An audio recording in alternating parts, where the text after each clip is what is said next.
Ta-da! We are live. Sorry, it was still counting down. Hey guys, how you doing? Mike here from Sell Your Service. Thank you so much for joining me. Do I want to put the lights on? No, I think we look all right. Yeah, screen-wise. Let me make sure we can hear me okay. If you're watching live, hello. Throw a comment in the comments. If you're watching via Facebook, you need to head to streamyard.com/Facebook to allow me to see who is commenting. Otherwise, it's just anonymous. If you're watching on YouTube, you're especially privileged because YouTube has 1080p streaming, which is kind of the equivalent of being given the Ark of the Covenant. Let me know in the comments if you can hear me and see me. And if you're watching the replay, just type the word content into the comments, just so I know what's going on. We're only going to do a little short training video today. And I am going to basically run a couple of checks. Hey, Mallory, looking fine. Thank you so much. Massively appreciate that. Hey, Stephen, how you doing? Glad you're with me here on the YouTubes. How cool is this? Right. You know, we're just going to crack on with it. I basically want to show you how to create years of content. So as I mentioned, I have a bit of a bone to pick with Martin and Lyndsay from Jammy Digital. Martin reached out to me, I don't know, a couple of months back maybe, and said, hey man, we've got this content planning kit available. Do you want to check it out? And I've done content planning stuff before. I've done a lot of it. But I'm constantly looking for ways to create content. And it's more about what are people searching for? And this was the number one problem. I've got over the point where I'm awkward with creating content. I might not do it well, but I do it regularly. So I write a lot of blog posts. Thank you, Michael. Appreciate it. Thanks for letting me know. I write a lot of blog posts. We do a lot of podcasts, webinars, training, live streaming, videos, all this kind of stuff. But I was like, how do I know what the subjects are that I need to work towards? Hold on, guys. I've got an Amazon delivery. Hold on.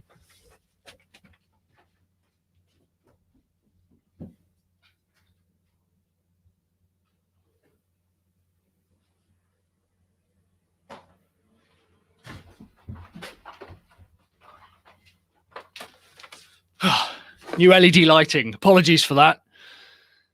Thank you, Amazon. So my number one problem was, what content do I create? And for a long time, I was frankly overthinking it. And I kind of thought myself above some of the content creation ideas that I was coming up with. Tool creation always got loads of reviews. It always got loads of views and traffic. Reviewing tools, comparing them. And I was like, but I want to go for other stuff. I want to create other content. Steven says, come back. Yeah. You've paid, and it's worth every penny. This video will be worth every penny, Steven. And through creating a lot of content, you know, my traffic now is in tens of thousands of people a month.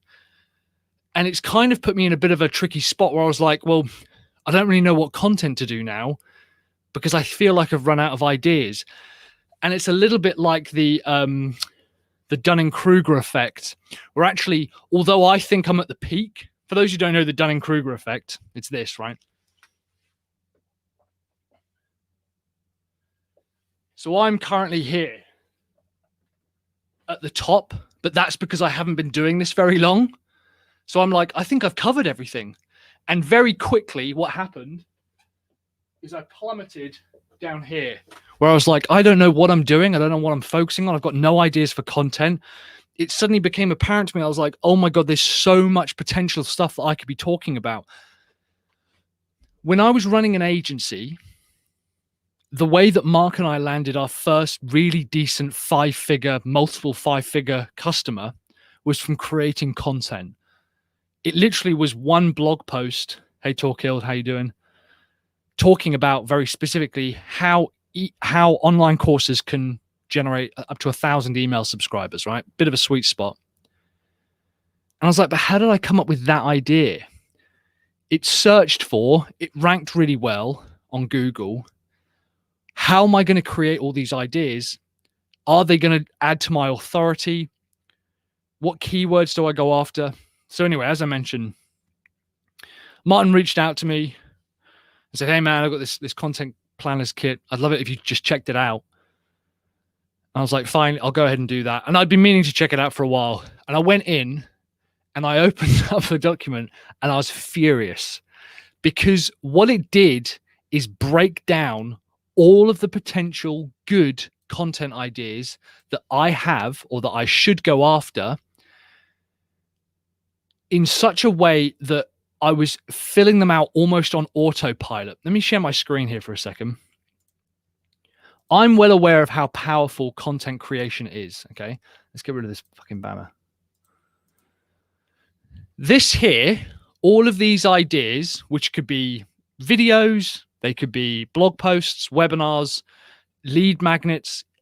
In terms of content type, I'm almost irrelevant. I almost don't care about that because there's so many different types that I could go for. This took me about 15 minutes to come up with all of this stuff.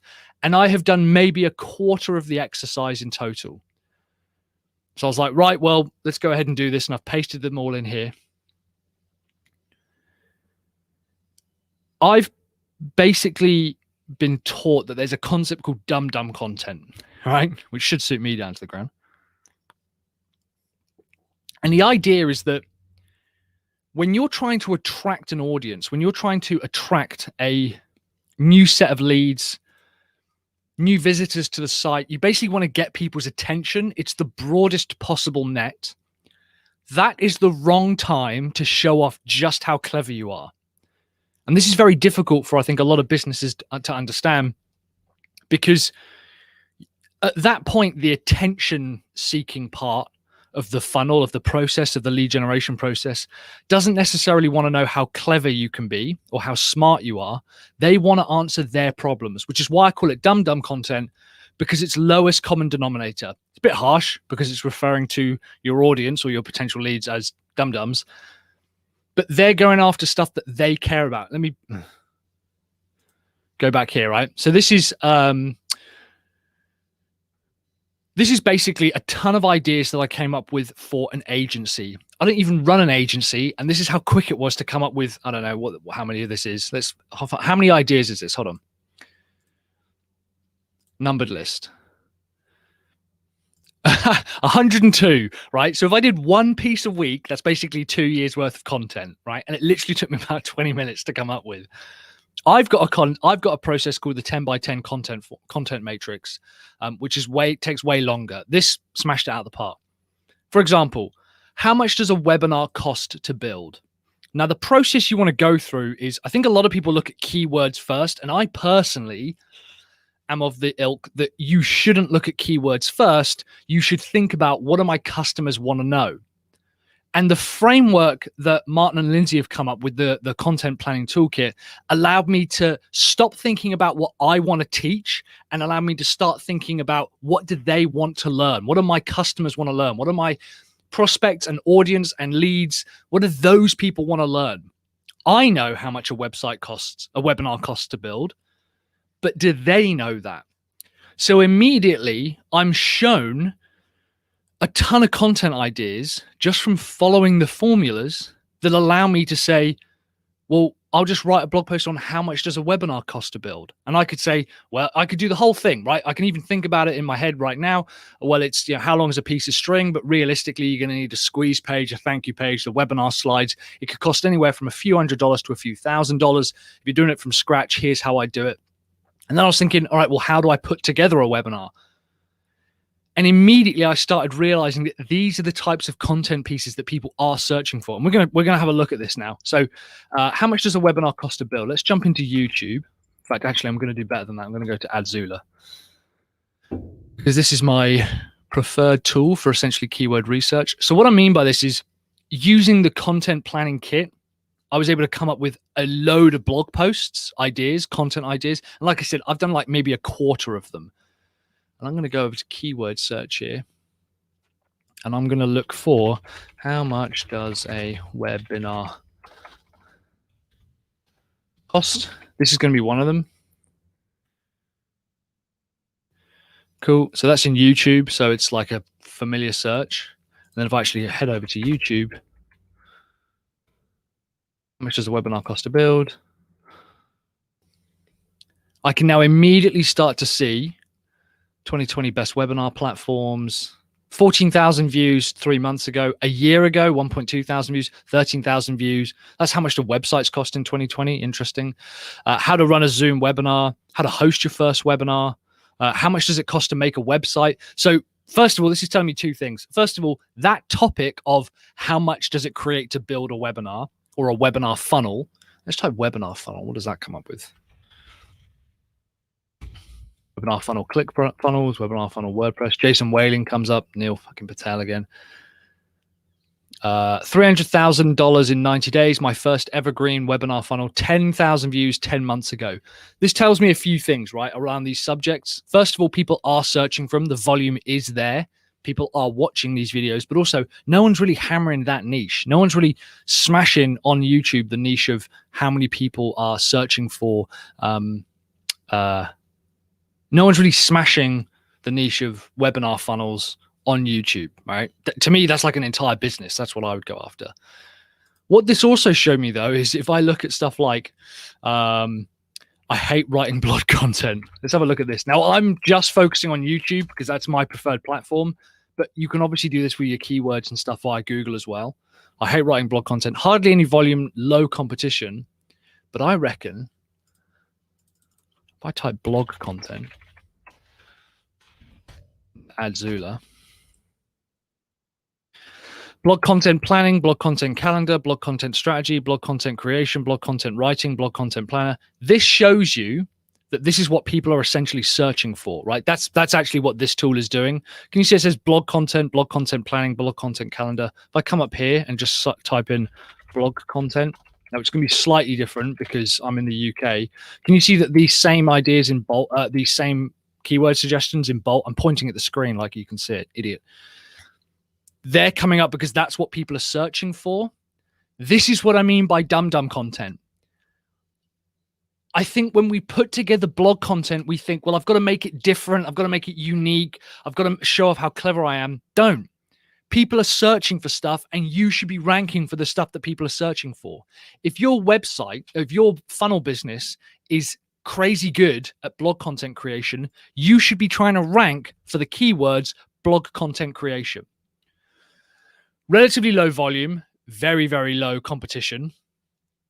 4 months ago, 19,000 views. That's pretty good. That's a keyword that I'd want to go after, an authority piece. A year ago, 2 years ago, 9 months ago, that also shows me that hardly anyone's producing content for it now. So it's relatively easy to rank for it. This is not going to necessarily be a particular keyword on YouTube that people are going to absolutely smash. But it does show me that the highest number of views is 491,000. Average views is 50,000. I'm not going to sniff at 50,000 worth of 50,000 views for the sake of going after a particular keyword. And again, you can use your tool if you want to go after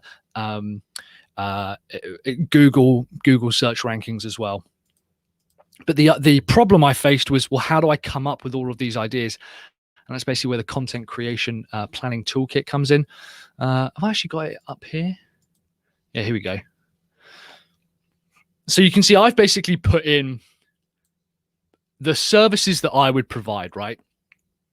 Because ultimately your content needs to be tied to whatever it is that you're selling. That's what it needs to be tied to. So I said marketing funnels. Well, if I was running an agency, I'd want to build webinar funnels, squeeze pages, thank you pages, sales pages, and online courses is kind of the niche that I would want to go after personally. We would also do lead generation, and I would talk about Facebook advertising, blog content creation, organic traffic, email subscribers, and niche definition. And then finally, we do email marketing. So those are kind of the three services that I would put together. After generating, and you can see I haven't filled out all of them here. And this goes on for rows and rows and rows and rows and rows. I'm not going to show you because it would take too long to go through all of them. I have simply gone through this. I've actually even used dictation software to just say, okay, how cost is one of the really common questions. It's like the number one question that people tend to search for. How much does market research cost? How much should I spend on Facebook advertising? This is the stuff we as experts should be ranking for and should be creating content for. So how much should I spend on Facebook advertising? Let's see that. I wonder if that comes up. Basic search results, that's fine. That's not the be all and end all. Let's do a video search. So again, this tool here basically does what I did here. One keyword, Facebook advertising. Let's show 100 publish and order by relevance. So how much should I spend on Facebook advertising will bring up these videos. A year ago, 18,000 views. How much did you spend on Facebook ads? A year ago, 11,000 views. What's a good daily budget for Facebook ads? Don't go broke running Facebook ads. The perfect Facebook ad budget, blah, blah, blah, blah, blah, blah. These are getting pretty decent views. Certainly nothing to be sniffed at, right? For the sake of a 10-minute video, if that's your area of expertise. The reason I think that keyword research, you can't start with keyword research personally. I completely understand that you need to focus it from the side of your customer, completely understand that. But I need to immediately tie it to whatever I do, which is why this spreadsheet annoyed me, because I was like, it's so obvious to tie the types of questions that people ask. What's the cost? What kind of problems am I going to encounter? And then tie it to the types of services that I offer. It just seems so obvious. The reason I call it dumb content is because it's lowest common denominator. It's low-hanging fruit. And if you want to turn your nose up at low-hanging fruit like I used to, you're going to be missing out on views. You're going to be missing out on traffic, missing out on leads. You can absolutely create more complex stuff further down the line. But here's what's also interesting.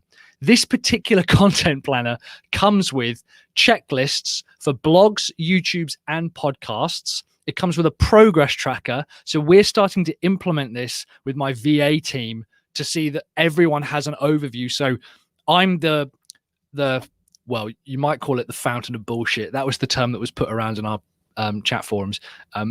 So I sprout all this stuff and they go, right, this is going to be a video. This is going to be a blog post. This is going to be a podcast.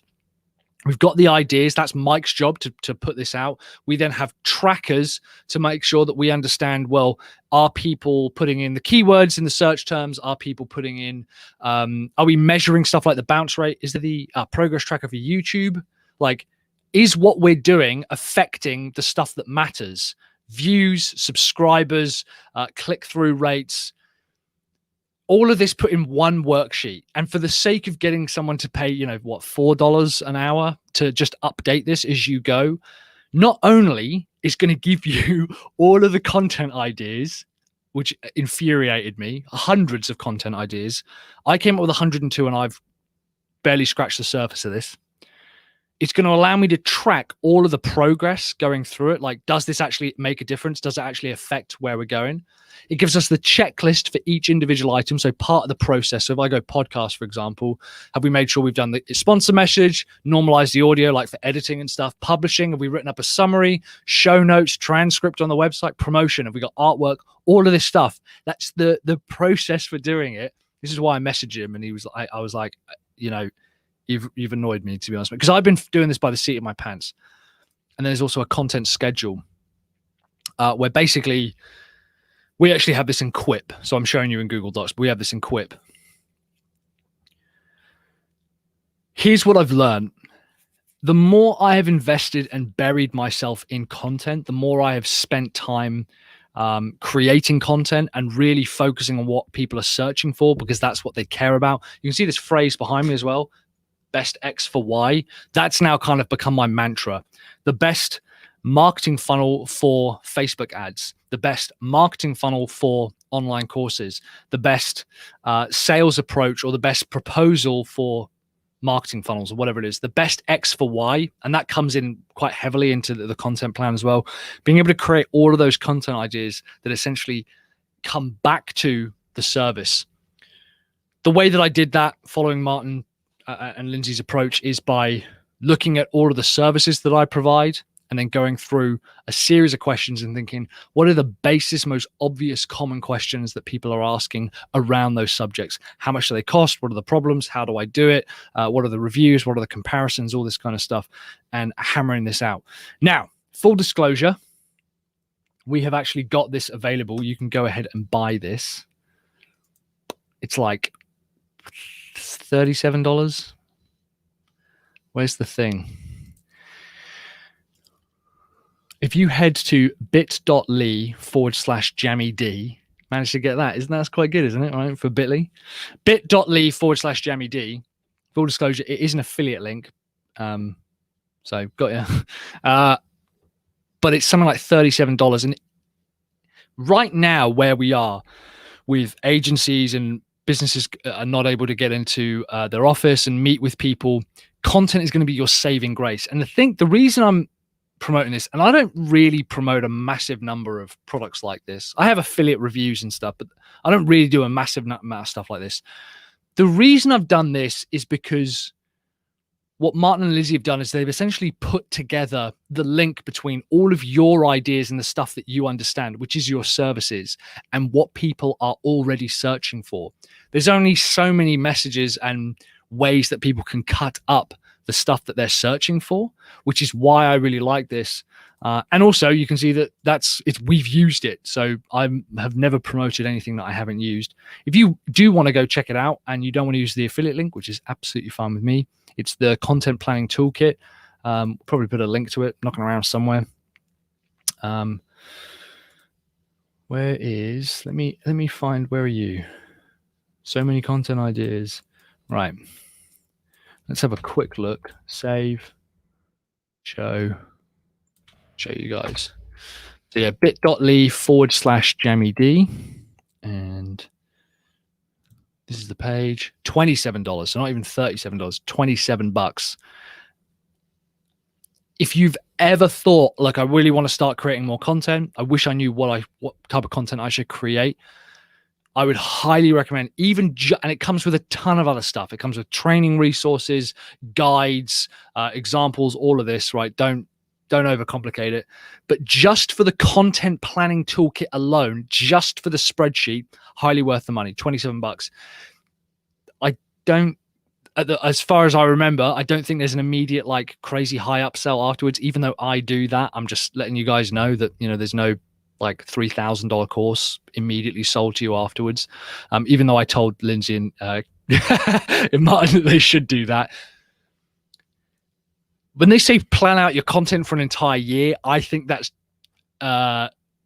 bullshit. I think it's like 4 years worth of content, because as soon as I started going through it and going through the concept of it, I was like, well, people want to know how much they should pay for Facebook ads and how much they should cost per lead, and should they hire a consultant, and so on and so forth. And it basically gives you all this ammunition. If you have a smartphone, you should basically look at that content planner, hold the smartphone in front of you, and answer that question. Don't overthink it. Start pushing that stuff to YouTube. Start putting that stuff on your blog. Start creating a library where you're answering those questions. You can take care of the SEO and the keywords and stuff later, but in terms of just the content planning ideas, there is so much here for you to be able to go away with. That's a really good question, Mallory. So there are so many content planner toolkits on the web. Why did you choose this one? So I've only ever used 2 of them. And you're right, there are a fuck ton of them. And the other one that I adore is Kim Doyle's content planning toolkit, which is like the book, and that also goes through the course as well. Frankly, the reason I chose this one is because Martin and Lyndsay actually fucking know what they're talking about. They came up with the book first, which is it Jammy Digital Book Content Digital Fortress, not Content Castle. That was my no. It is Content Castle. That's a Dan Brown book. Blah, blah, blah.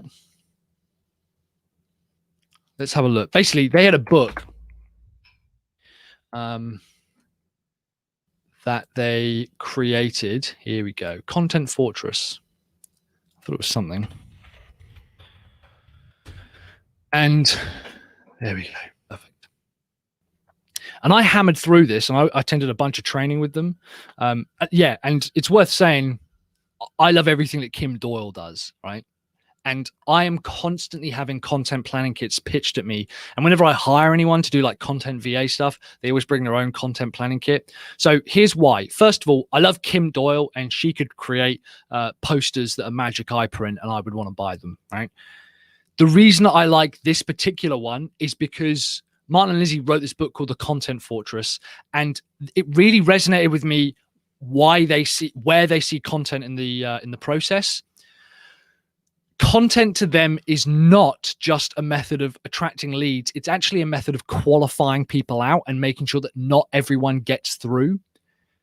I obviously didn't know what the process would be like until I bought it. Right, I've purchased this. I wasn't given it and then given an affiliate thing. I purchased it, and then Martin said, "Hey man, we'd love it if you had an affiliate link." And I said, "Well, actually, it's kind of similar to something I wanted to talk about." So the reason that I've gone for this is because of the book first. I read their book first, hammered through it, and thought, I completely understand how content now not only helps with sales and leads and stuff like that, but actually is designed to keep customers who I don't want to work with out. And I had never seen that before. And I thought, okay, if that's their angle, then I'm going to want to go and check something like this out. So that's why I chose this particular content planning toolkit. Like I said, there are billions of them out there. I completely agree. And the other one, as I mentioned, is Kim's one, but I want to do something on her new list explosion thing, which just seems insane. So I'll probably go ahead and check that out at some point. Yeah, brilliant. All right, guys, if you haven't got any questions in the meantime, I will see you on the next video. We've got a ton of stuff coming out. Why is that? Because I've got a ton of content ideas that I've whipped up. Thank you so much to Martin and Lyndsay for letting me kind of talk about their product. And in the meantime, guys, I will see you on the next video. Thanks very much for hanging around. Email list explosion, Mallory. Yeah, I'm stoked about that, and I can't wait to dig into that. So yeah, cheers, guys. Have courage, commit, take action. Have a good rest of your day. Bye, everyone.